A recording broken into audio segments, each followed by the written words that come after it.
5 minutos. Aviso. Ok, obrigado. Bom dia a todos. Bom, a ideia desse trabalho é sobre...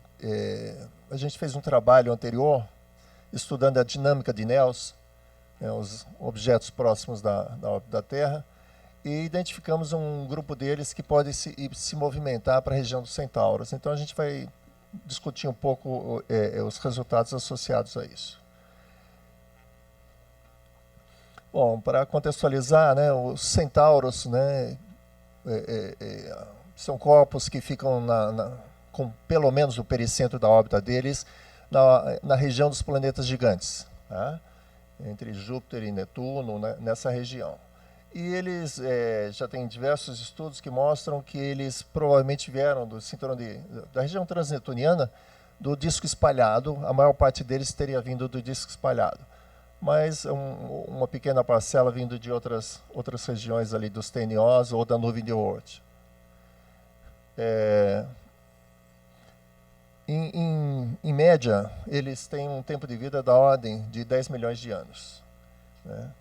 Com relação à evolução dos NEOs, existem diversos estudos tentando indicar a evolução deles, para onde que vão, dependendo da região que eles estão em termos de semi-eixo. Mas a gente fez uma revisão desse tipo de estudo, da evolução dos NEOs, foi publicado no final do ano passado. Inclusive, parte dele tinha sido apresentado num dos talheres, eu acho que o de 2020. E um dos resultados lá é que aproximadamente 9% dos NEOs grandes são objetos da ordem de quilômetros, tá? Se movimentam para a região dos Centauros. Então, 9% parecia uma quantidade razoável. Então, o que foi feito nesse trabalho anterior? A ideia era estudar a evolução dos NEOs, então a gente estudou as transições, eles saindo da região dos NEOs, indo para outras regiões, os caminhos e o final da vida deles, o tempo de vida, esse tipo de estudos. O sistema estudado, ele tinha 839 NEOs, é considerado os 8 planetas, o Sol na dinâmica. Não levamos em conta o efeito de Yarkovsky, porque nessas regiões, né, existem estudos, um trabalho interessante, esse do Granvig 2018, que mostram que nessa região dos NEOs, onde você tem muitos encontros próximos, a dinâmica, o efeito de Yarkovsky, estatisticamente, acaba não fazendo diferença, porque você tem realmente um sistema caótico em que você tem, os encontros próximos acabam alterando o caminho do que poderia ser, digamos assim, caracterizado pelo efeito de Yarkovsky. As simulações foram feitas usando o Mercury por 100 milhões de anos. Aí também existe, né, 10 milhões de anos, é um tempo de vida médio dado aí, atribuído aos NEOs. Integrador Boole-Storr, a gente considera colisões com os planetas ou com o Sol, tem várias análises em relação ao Sol, e ejeção somente quando a órbita é hiperbólica. Bom, e aí então, estudando eles, uma das rotas que a gente encontrou é a rota para os Centauros, em que teria 9% dessa população, de 839 aí, que iriam para a região dos Centauros. Na realidade, então, isso corresponde a 76 corpos. O tempo que eles levam para ir para essa região é de alguns milhões de anos, tá? E o tempo médio deles, a mediana, o tempo que ficam lá na região dos Centauros, isso pode variar, né? Se você pegar o valor médio, é da ordem de 2 milhões de anos, mas se você pegar a mediana, é bem pequeno, né? Isso pode ser visto ali no gráfico ali embaixo, mostrando a região, da distribuição desse tempo de vida que eles ficam como NEOs, né? E a grande, vasta maioria fica numa região de tempo bem curta. Então, ou seja, o que eu quero dizer com isso? Desses 76, boa parte deles, né, a maior parte deles, ficam muito pouco tempo ali e são removidos, né?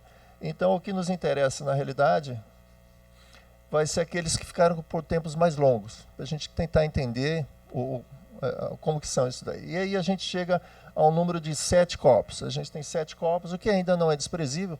Isso daí é algo próximo de 1% da nossa amostra, a gente tem 800 objetos, né? 7 corpos que ficam mais de 1 bilhão de anos. E tem um dos corpos que fica 82 milhões de anos na região dos Centauros. Então ele se transforma realmente num centauro, não estou entrando aqui em discussão de cometa, asteroide, tá? Um corpo que fica lá na região dos Centauros por um tempo expressivo. E aí a gente vai, então, tentar entender, procurar algum tipo de característica, né, desses corpos que vão para lá. Eles estão numa determinada região aqui dos NEOs, eles têm algum padrão específico. E, na realidade, isso se mostrou bastante difícil de identificar algum tipo de padrão. O trabalho ainda não é final, mas aqui a gente tem, então, aqueles 76 corpos, a distribuição da posição deles inicial na região dos NEOs. Então, a gente tem o diagrama ali de excentricidade por semi-eixo e inclinação por semi-eixo. Tá? Então, a gente vê que eles se distribuem, né, numa região sem uma preferência significativa em termos de inclinação, de semi-eixo, de excentricidade. E aqueles que ficaram por tempos mais longos são esses que estão em pink, são os 7 objetos. E, eles estão ali entre 2 e 12,5 unidades astronômicas de semi-eixo, excentricidades entre 0,4 e 0,7 aproximadamente, e inclinações algumas podem ser bem baixas, mas chegando aí não passando de 25 graus de inclinação inicial. Então, não encontramos assim um padrão significativo nesse sentido. E se a gente pega esses objetos e vê onde eles ficam a maior parte do tempo da vida deles, né? Esse diagrama tenta mostrar isso, né? Um diagrama sem mexer excentricidade, e a maior parte do tempo eles acabam ficando na região entre as órbitas de Saturno e Urano, que essa acaba sendo uma região, digamos assim, mais estável. Né? O que é mais estável? O que fica estável por mais tempo é exatamente essa região entre Saturno e Urano. Né? Alguns chegam a ficar um tempo razoável aqui, externos até a órbita de Netuno. Bom, vamos dar uma olhada então na evolução orbital de cada um desses 7 corpos para ver se para tirar algumas informações. Então, alguns vão de poucos milhões de anos, né? Esse aqui é um, por exemplo, que sobrevive em torno de 3 milhões de anos. Lembrando que o tempo de vida de um centauro é estimado da ordem de 10 milhões de anos. Então, se ele fica lá 2 milhões de anos, já é um tempo expressivo. Né? Ele pode ser interpretado como sendo, de fato, um centauro, sendo que a origem dele foi aqui do NEO, indo lá para fora, né? No caminho inverso do usual. Bom, nesse caso aqui, o objeto, ele, só observar na escala de tempo ali logarítmica, então ele leva ali menos de 1 milhão de anos para entrar na região dos centauros. Aqui, quando ocorre, né, ele tem um encontro aqui com Júpiter, e aí depois a evolução dele é crescente, né? Vejam que é tudo, as órbitas, como eu vou mostrar para vocês aqui os dados, são sempre caóticas, né? São sempre erráticas, mas a gente encontra alguns padrões, alguns tipos de comportamento que a gente consegue entender um pouco. Nesse caso aqui, então ele tem esse encontro aqui, grande encontro aqui com Júpiter, e depois sofre um crescimento, e desses 7 objetos que a gente vai discutir, 6 deles são ejetados do sistema solar, e um deles sobrevive pelos 100 milhões de anos da nossa integração. Não foi removido até o final da integração. O final da integração seria aqui os 100 milhões de anos. Então, esse objeto ele é ejetado ali em torno de 3 milhões de anos. Vejam que ele tem uma excentricidade inicial ali em torno de 0,6. Isso não muda muito. O que acontece aqui, conforme ele vai crescendo, e aqui ele fica em torno da órbita, nessas linhas tracejadas, só lembrando, né? Júpiter, Saturno, Urano, Netuno. Então, ele fica aqui um tempo preso. Apesar do gráfico aqui ser pequeno, mas a escala é logarítmica, isso aqui é um tempo significativo, né? Centenas de milhares de anos, ele fica preso aqui em torno da órbita de Netuno para ser ejetado. Né? Então, o semi-eixo ali dispara, a excentricidade já está relativamente grande, nesse momento ela cresce ainda mais e é ejetado. A inclinação não sofre grandes evoluções. Esse é um outro também. Esse daqui ele cresce ainda mais rapidamente, né? Aqui o crescimento é mais abrupto ainda em termos de semi-eixo, né? A órbita vai ficando muito alongada, e também é removido em torno de 3 milhões de anos. Esse daqui já fica em torno de 6 milhões de anos, já é um comportamento um pouco diferente. A excentricidade chega a ficar aqui por um bom tempo, uma excentricidade bastante alta, né? E a remoção aqui ocorre em encontro próximo com Júpiter também. Desculpe, com Saturno. E a inclinação tem uma evolução grande no início, e depois, os últimos milhões de anos, 4 ou 5 milhões de anos, fica uma inclinação relativamente baixa. Bom, isso aqui já é um corpo que sobrevive um pouco mais, isso aqui chega a 25 milhões de anos. E ele fica, vejam, bom, a trajetória é totalmente caótica, mas a gente consegue identificar alguns dos encontros próximos, né? Esses maiores picos ocorrem, né, em encontros próximos. Aqui o semi-eixo cresce bastante, mas depois ele retorna para valores menores. Esse aqui é o quinto caso em que ele sobrevive já algo da ordem de 40 milhões de anos.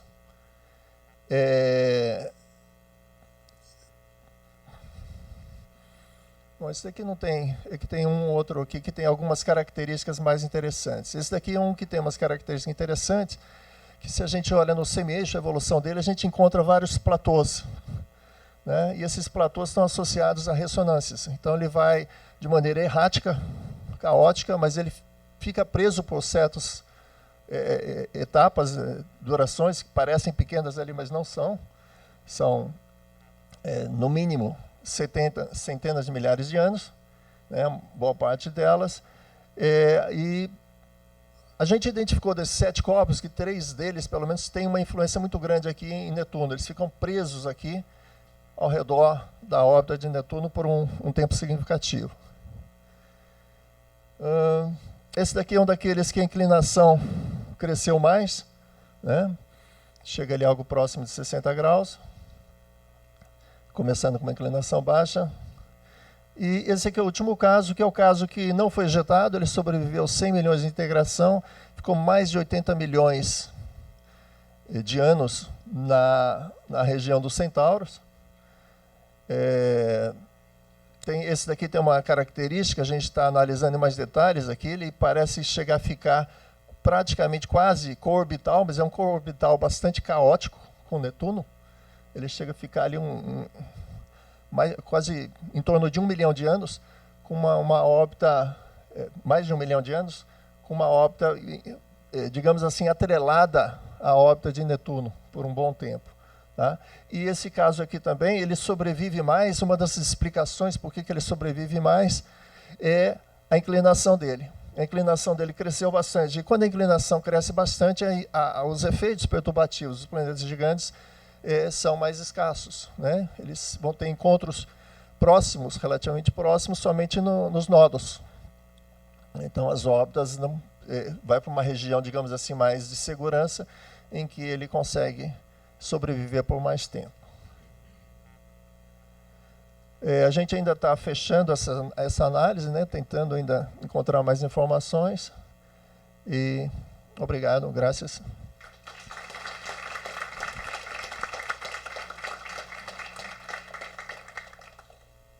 Obrigado, Otton. Perguntas?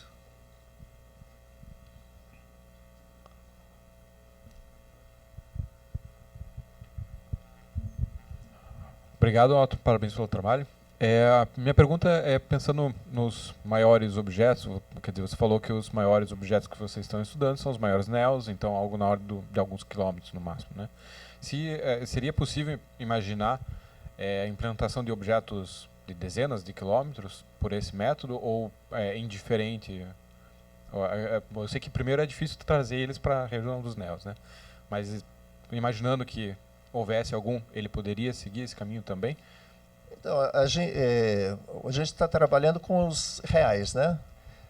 O tamanho deles em si não afetam, porque os perturbadores são gigantes, então o tamanho deles não afetam. A gente tem um trabalho que a gente fez há uns 10 anos atrás, mostrando o TNO, um sistema binário TNO, que ele chega a entrar na região terrestre e depois ele volta, né? Não que ele vai para a região dos centauros, depois ele acaba sendo ejetado.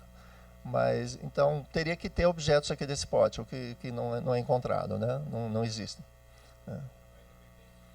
Não depende do tamanho.